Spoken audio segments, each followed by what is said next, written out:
Our question today is, why do I feel so responsible for my mother? And I feel like this question, there's so many different forms of this. Why do I feel so responsible for my mother's emotions? Why do I feel so responsible for my mother's well-being? I feel like there's so many variations of this, but yeah, at its core, why do I feel so responsible? We are marriage and family therapists. My name is Christina, and here with me is Maureen, and we're just going to chat about it. This Yeah. is yet another, every single one of these topics, like so nuanced and so complex. What comes up for you from the gut, Maureen? Yeah, I also hear, well, who's going to take care of her if I don't? Oh, that's Like a good there's one. there's no one else in the world, and oftentimes my response is, what if she took care of herself? What would that be like? But that's like not even an option No, on the menu no, most of that's the not, she wouldn't times. do that. Of course not. Yeah. Yeah, so that sense of responsibility of somehow along the way, instead of your mother taking care of you or parents taking care of you, you've learned that you need to cross the bridge to them, and that without you, your mother can't take care of herself, or she's not safe, or she's not regulated, which might be true, but it also might be a learned response to the circumstances that you were in, which makes a lot of sense. Yeah, I feel like what's really, I mean, there's a lot of really important things about what you just said, but the thing that jumps out right out of the gates is this idea of like that taking that responsibility in childhood, it worked. You know what I mean? Like this is a very common response for children, is to take on the responsibility because it's effective as much as it can be. You know, I mean, really, it's not ultimately effective in getting the actual needs met fully that the child needs, but taking responsibility for making sure the house is clean, taking responsibility for suppressing or disconnecting from your own emotions or your own needs, taking responsibility for being the clown, or for, cracking jokes, lightening the mood, being the mediator, being an ear, being the best friend for your mom while she talks about whatever it is that's going on. Whatever the thing is that you took responsibility for in whatever way, it would work in a way that it would stabilize things, enough that you could then like breathe a sigh of relief. There's that whole other conversation about like never enough that your needs start getting met, right?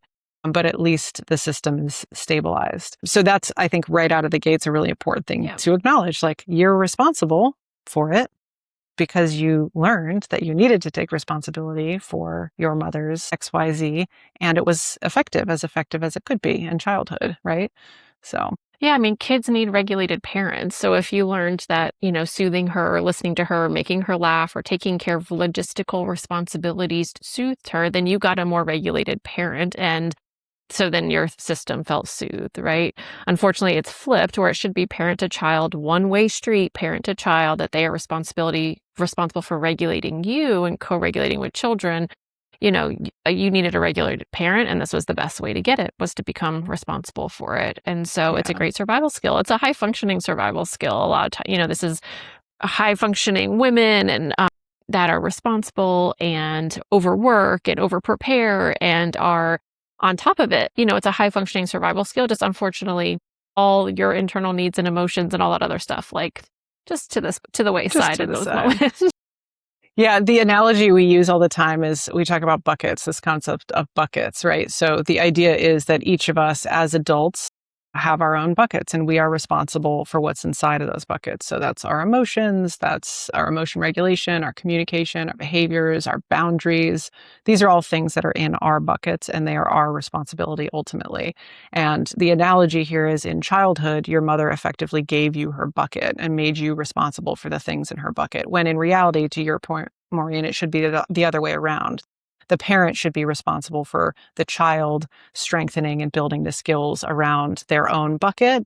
And instead, it's all about, the focus is on the mother, right? So the side effect of that is twofold. One, you learn that your worth is intertwined with, it's basically intertwined with your relationship with others. Like, how effectively can I help this person manage their own emotions, moods, whatever it might be? And the second thing is, like, to your point, your own identity development, your own curiosity, connection to your sense of self, that kind of gets put to the back burner because you need to focus on this stuff that's really destabilizing things. So, Yeah.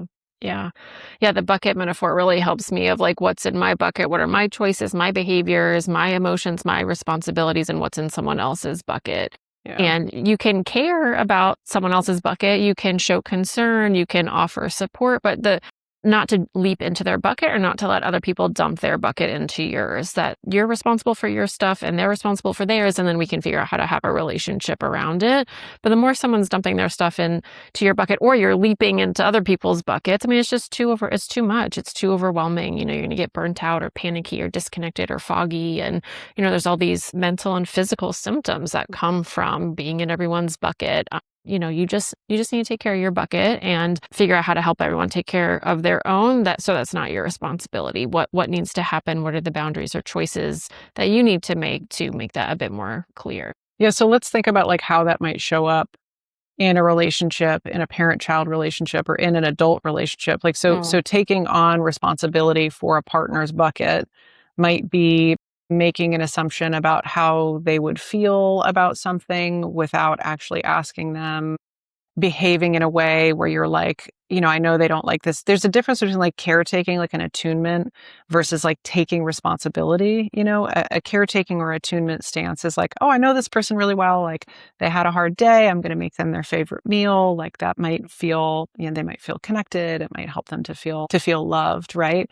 There's a difference between that healthy attunement and I'm going to make their favorite meal, even though I told myself I had another commitment. I was going to go to book club. And now I really wanted to go to book club, but now I'm not going to book club because I need to prioritize this because I don't know if they'll be able to take care of their own. I know they're sad and I don't know if they're going to be able to do it themselves. And then expecting an outcome like I made their favorite meal and so they should feel better now, right? So overestimating or over evaluating our own influence when we take responsibility for someone's bucket. That's like another big piece of it is like, I know how to help, I know how to fix, versus that person taking ownership of their own bucket of like, yeah, I had a hard day at work. It's really nice to sit across from you and have a meal. And also I think what I need to do is just take a walk or listen to some music or whatever it might be, right? Like that is the trust that your partner, so you're there, and they know that you're there, but you're trusting that they can take care of themselves also. Yeah, we're our own primary caretaker, and we might ask other people for help or support, but like that you're expecting the adults in your life to be able to be their own primary caretaker. They can regulate their own emotions, ask for what they need, access resources and tools, and it's not your responsibility to jump in their bucket and do it for them. Yeah.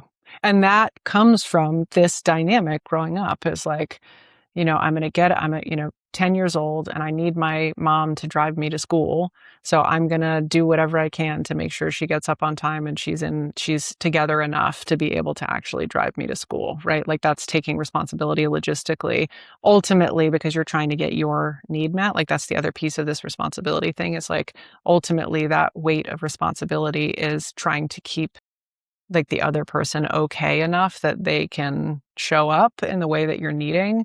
But yeah, it is that like incredible weight of responsibility. Because what if you're tired, and what if you need a break, and what if you can't do it, or what if you whatever, Yeah. So it's an incredible amount of pressure. Yeah. Yeah, and just to validate too, I mean, there are some women whose mothers are not emotionally or physically equipped to take care of their own needs. They have mental health struggles or substance use issues or chronic health things, or they're aging. And so this isn't black and white. It's not like, I'm in my bucket and you need to get in yours, but it's how can I make decisions that feel grounded in my adult brain and still prioritize my own rest and well-being and health. What support do I need? What help do I need? How can I manage this in a way that I am also getting needs met while there might be some caretaking responsibilities that are still happening for whatever reason? It's not to shame or banish those. It's just to make sure you're making grounded adult decisions that you get to be part of the equation and your feelings matter and your bucket matters too. Yeah, it's the choice. I feel like a theme that will come up over and over and over again really comes down to the choice. When a decision to help and support someone is trauma-led, it's about survival. It's not a choice. Like, I have to do this. There's an agitation almost in your body of like, I cannot, even if I try to let myself go do something for me, I can't let myself do it because I feel like I need to help this person to regulate. That's like a trauma-led response versus when it is your grounded adult self, like you feel grounded in your body, you're still providing that support, but you're choosing to do it because you care about that person and because you want to be able to be a support for them. But there's it shows up in your body. I'm sure there's so many people can relate to that feeling of agitation of like someone in my orbit is not okay. And I can't just sit here. And what does it say about me if I just sit here like I'm agitated in my body and it feels like I don't have a choice? Like clearly this person is upset. I'm going to go help them fix it, So, Yeah. Yeah, and anything that was on my list, gone. But, it's like if regulation comes from someone else feeling better, that's a cue, that yeah, you're not in your bucket anymore. that's right. Yeah. Well, if there are any other questions about this particular topic, please write a comment. We always love to hear it. And yeah, we're just going to continue to talk about different themes that are a part of this whole messy experience of having complicated relationships with your family. So we're just going to keep going with it, and we'd love to hear from you. And we hope you subscribe for more.